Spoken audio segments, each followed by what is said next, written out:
We have economics paper 2, October, November 2021, right? I have the first question. Which one of the following terms refers to a physical limit on the quantity of imported products allowed in a country? I talk about devaluation. Devaluation is about a fall in the floating exchange rate, so it is not. It's money. Dumping. Dumping occurs when the cost of production of when imported goods are sold lower than the cost of production in the domestic market. That's dumping. It is not that. Public goods are goods that have these features that are non-excludable and non-rival. It's not about quantity of imported goods here. So the answer is quota, which deals with trade restriction. So the answer is D, clear. Question B. Which one of the following names is given to the government policy that aims to increase the productive capacity of the economy? Or productive capacity of the economy to increase? Trade is not. Trade is the buying and selling of goods and services. It is not. Fiscal. Fiscal policy is a policy that talks about taxation and subsidy. Supply side policy, because we are talking about the productive capacity of the country. Supply side policies are policies that helps to increase the productive capacity of the country. So if the government of the country wants to increase or improve its GDP, it can use supply side policy. So the answer is C, clear.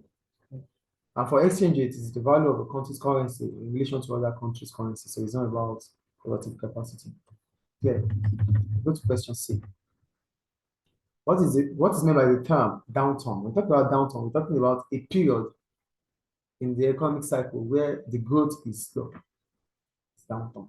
You get it? So I go downturn is a period where the GDP is growing slowly. Clear. Go on. Question D. What is meant by the term infant industries? When we talk about infant industries, these are industries that are new in the industry. They are new and they need to be established. New industries that needs to be established. They need to establish themselves. They are new and they need to, to stay. They're still developing. Yeah, they're still coming up. Okay. Yeah. We go to E. In August 2019, Inter Milan Football Club paid 73 million.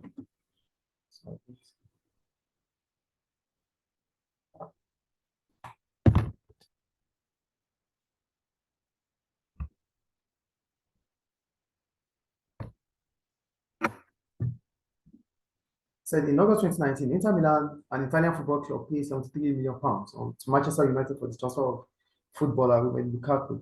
The exchange rate was £1 to 1.08 euros. Calculate the price Inter Milan paid in euros for the transfer of Lukaku. You are advised to show your working. So we paid Manchester United 73 million pounds. In euros, it's what? To be 73 million pounds multiplied by 1.08 euros. So that is 78.84 million euros. That is what Inter Milan paid Manchester United. I think it's clear. That's my club there. So we'll move on to question F. Are you there? Yes. In December 2019, the USA imposed a 10% tariff on toys imported from China. Using the diagram below, draw the likely effect of the introduction of this tariff and the equivalent price and quantity. Quantity, equivalent price and quantity of toys imported from China. Label the new curve, the new equilibrium price and the new equilibrium quantity. So, an increase in tariff will increase the cost of production from imported goods or product like the toys you're talking about here. This will reduce the quantity supply. Why? Because here we're talking about a shift in demand. It means price remains constant at this point. So firms, most of the time, we don't really understand why it's difficult for firms.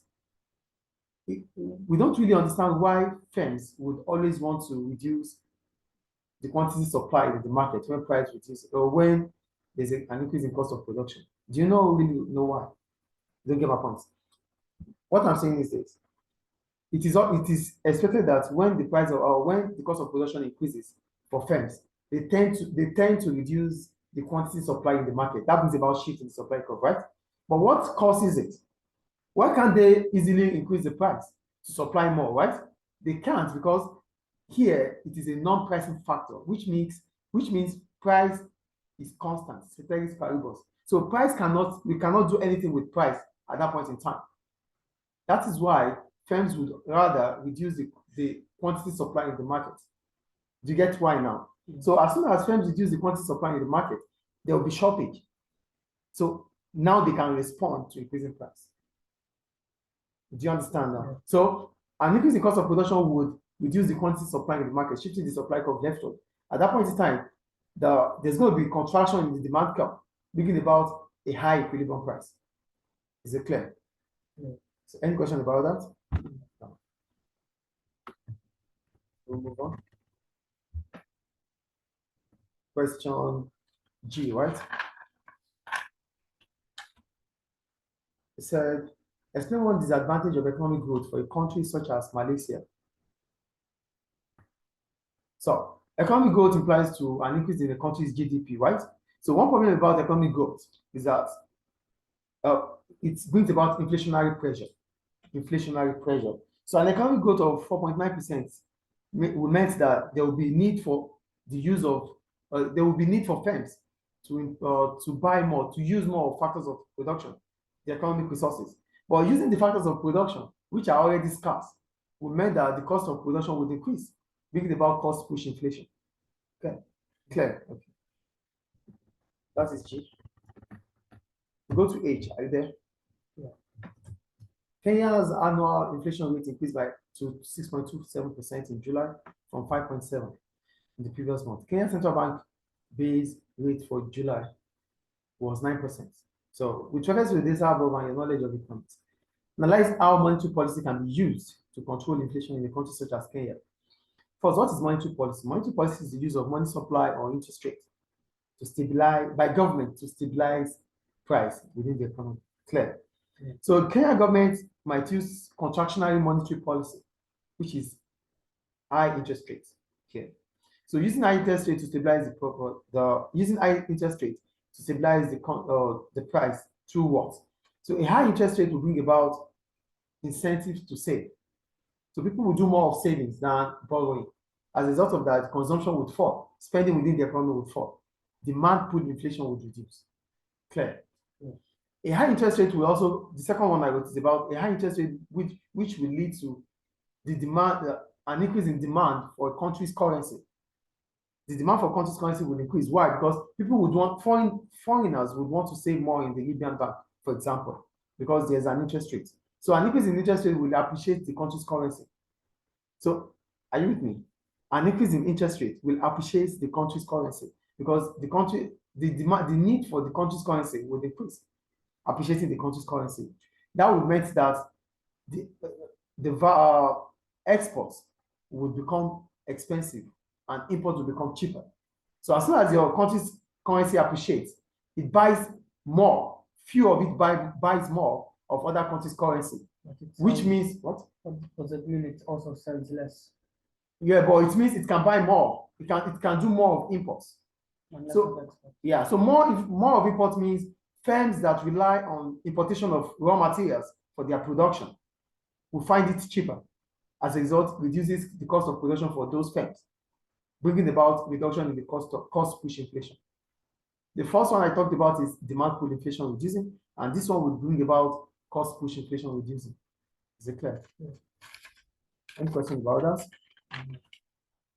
We'll go to question 2. Are you there?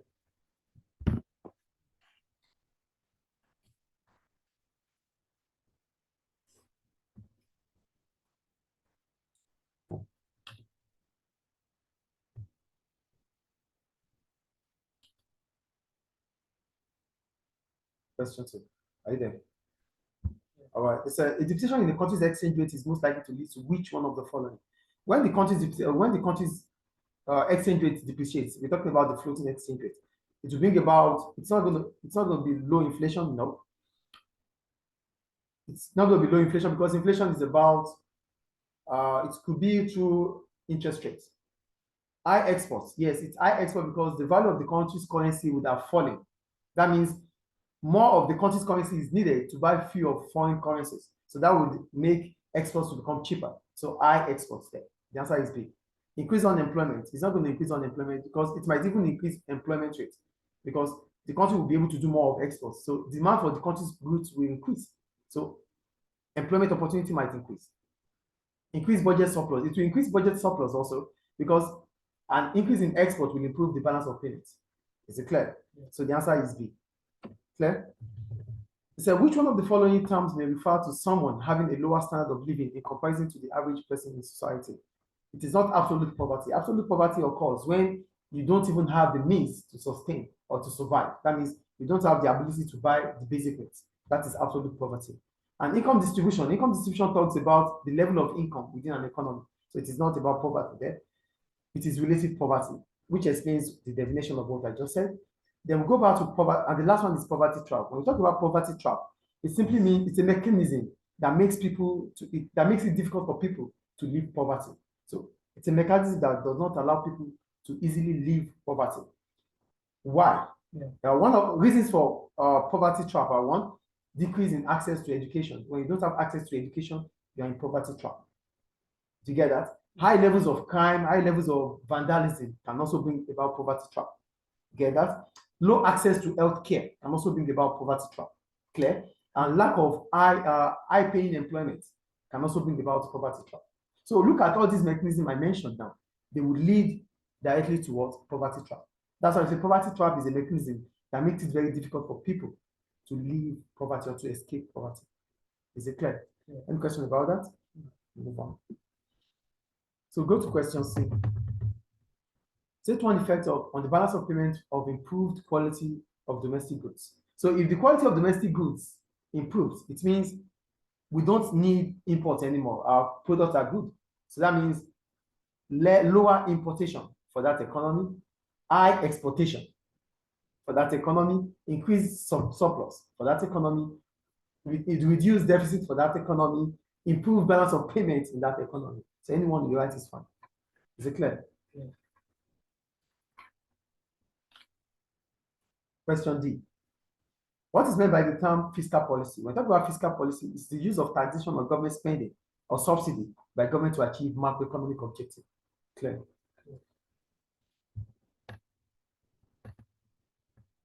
We go to E. In December 2019, the employment rate in Venezuela was approximately 44%.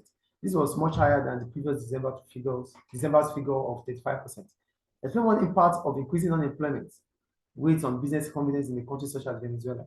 Unemployment is a situation whereby those who are willing and able and with the age category to work couldn't get employment. That is unemployment rate. Okay. So unemployment rate, the formula for unemployment rate is the number of unemployed divided by the labor force multiplied by 100, right? We talked about that before. So high rate of unemployment is likely to reduce the confidence level of firms, as there is likely to be a fall in revenue because there's unemployment rate high. People don't have money, so firms will not be making revenue. Do you get that? As a result, they will be conscious. They wouldn't want to spend more investment. Rather, they would not even want to reduce the number of workers they have. would save rather than spend more. Is it clear? Yeah. So that's about it. Go to F. That's one reason why the reduced cost of transport has helped to increase globalization. The reduced cost of transport means that the transportation of goods becomes cheaper. That's what reduced cost of transportation means. So because it becomes cheaper, this allows firms to source for raw materials, components, or products from low-cost countries, irrespective of where they are in terms of distance. This brings about trade relationship between countries. This leads to globalization. So because the cost of transportation is cheap, so irrespective of where the country is, no matter what the distance is, we will still be able to go there because we're going to get it at a cheap. We're going to be able to move those goods we need at a cheaper rate. And that will bring about increasing globalization. Clear? We'll go to G.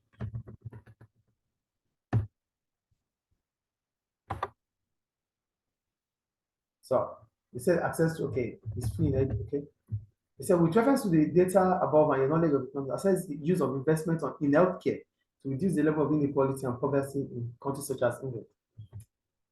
Healthcare, investment in healthcare makes the provision of medicines and medical treatments to become affordable for the people in England. That's the first point there.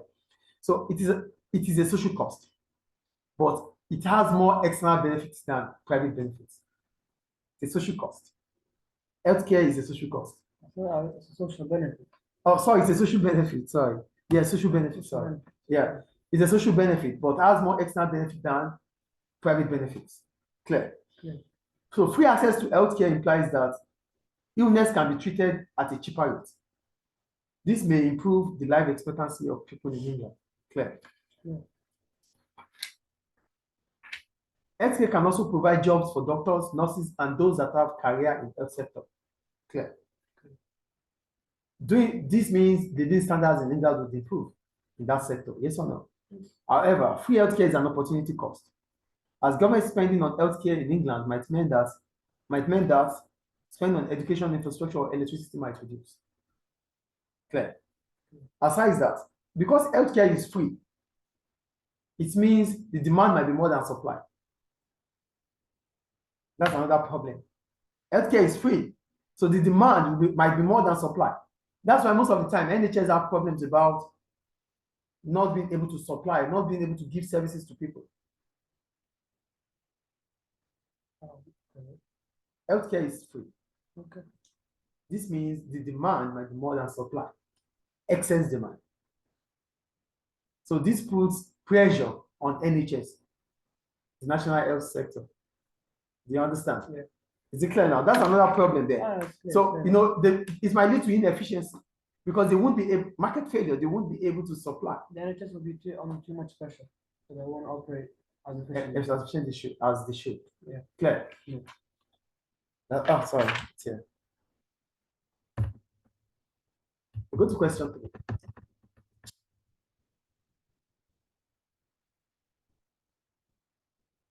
We have the figure there. They said, what is the total amount of revenue raised by direct taxes? Direct taxes are taxes on income, profit, or inheritance. So here our direct tax here are income tax and business tax, which is same as corporate tax. So we have 268.3 plus 53.4. It's 321.7. Clear? B.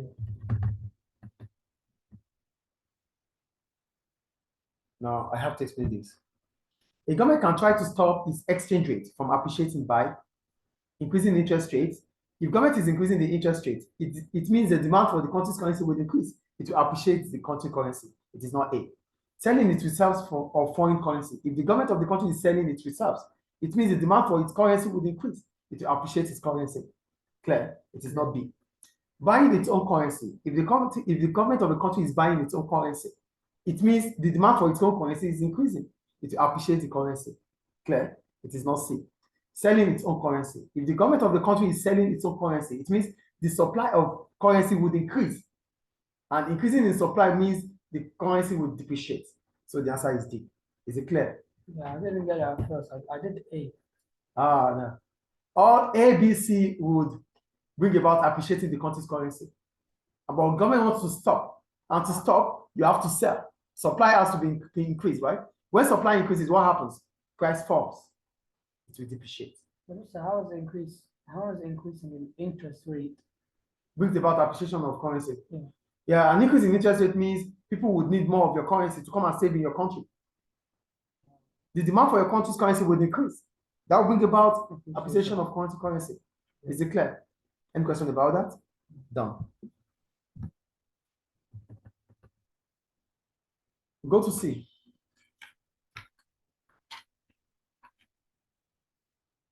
Explain one advantage of using subsidies for a country such as Bangladesh.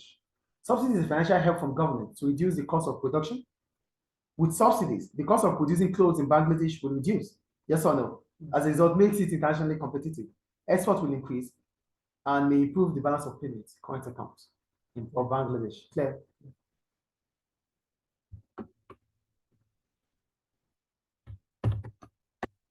Go to D. With reference to the data above and your knowledge of economics, analyze the advantage of using taxation to help protect the environment in a country such as the UK. Taxation can be imposed by government to reduce activities that bring about negative externalities such as pollution. Yes or no? Good. Increasing taxation on fuel and diesel will increase the price of fuel and diesel. Yes or no? So this may reduce the amount of journey people engage in. As a result, it may reduce pollution. Clear? Increase in taxation may increase the revenue of the UK government. As a result, may increase spending on technology. And spending on technology will reduce pollution also.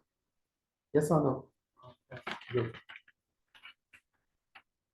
That's all about that. Anyway. There are 3 points there. So go to question E. Are you there? With reference to the data above and your knowledge of economics, assess the use of GDP as a measure of growth for a country such as Ghana. GDP is the market value of goods and services produced in an economy over a given period of time, mostly 1 year. Clear. That is GDP. So GDP is a measurement of economic growth in any country. Any country they use. In every country they use GDP. Clear. According to the data, it is expected that the GDP of Ghana will grow by 8.8%. Right? Yes. This means that the living standards of Ghana is expected to improve. Now, GDP as an indicator of a better living standard is because an economy. Okay, yes. Because the 8.8 will be double of the emerging economies. Yes, not only emerging economies are talking about economies that are developing, like Ghana, Nigeria. These are emerging economies. Okay. So it means their living standard will improve. So I wrote GDP as an indicator of a better living standard is because an economy with an increase in its GDP is expected to have a better living standard. Clear. Yeah. So GDP is an indicator of an improved living standard. So it is expected of your country. If the GDP is increasing, the living standard should increase because it means employment is increasing. Clear. Yeah. However, GDP figures might be inaccurate due to hidden economy. Hidden economy. Yeah. Okay. So this might make the comparisons of countries difficult. GDP doesn't put into consideration, the second point I made about GDP, that it doesn't put into consideration external cost of production, which results in economic growth. So there are a lot of externalities when output is increasing, but GDP does not talk about it, does not put it into account. It does not account for it, doesn't care. Is it clear? We move on to question 4, right? Are you there? Yeah. We have the figure. You should calculate the annual average value of FDIs in billion for India. It is 2016, 17, 18, 19 divided by numbers of year, which is 4. 45.14 plus 55.55 plus 60.98 plus 64.37 divided by 4.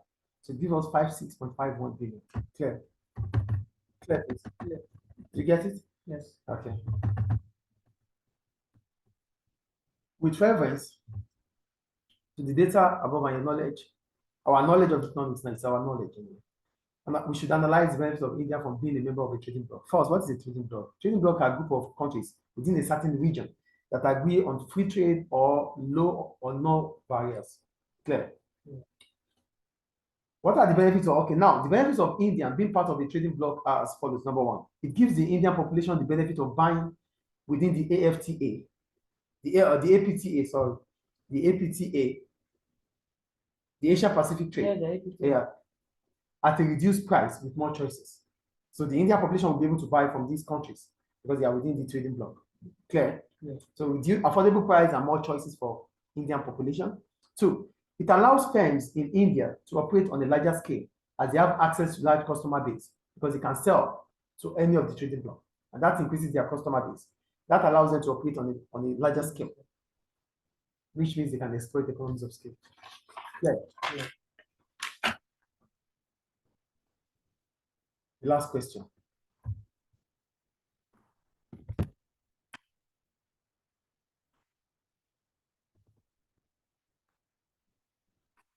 Are you there? Yeah. We said, with reference to data above and your knowledge of economics, our knowledge of economics, we should evaluate the benefits of FDI for a country such as India. First, what is FDI? FDI is a measurement of the investment into a country by foreign firms or investors. That's FDI. Clear? Yeah. So the benefit of FDI to a country like India are as follows. 1, they create employment in the country, which means India will witness a fall in unemployment rate in the sector they are operating in. As a result, it will increase income level. Clear? I said the sector that the MNCs are operating in, not in the whole of India.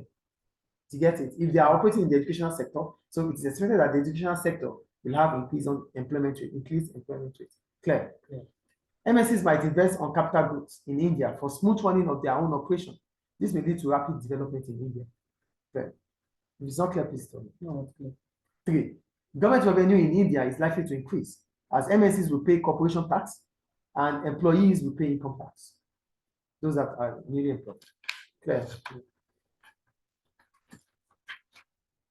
However, MSCs may exploit the workers in India, as it is known that the population is high and the cost of labor is cheap. That's why they want to set up. Okay, how would they exploit them exactly? Yeah, they pay them lower. They pay them lower because when you look at the population is high. The demand, the supply of labor is high. So they will use that opportunity to pay low wage rates. Clear? Yeah. MSCs may force local businesses to shut down, as they may act as competitors to domestic firms in India. To reduce competition. It increases competition in India. It increases. Yeah, they're shutting it down. Yeah, to because reduce they it. have, they have more access. They can exploit economies of scale. Domestic firms might not be able to do that. They have access to technology. Domestic firms in India might not be able to do that. So they have competitive edge over domestic businesses in India. As a result, the domestic firms in India might not be able to compete with them, forcing them to shut down. And that would reduce competitiveness, yes, like you said.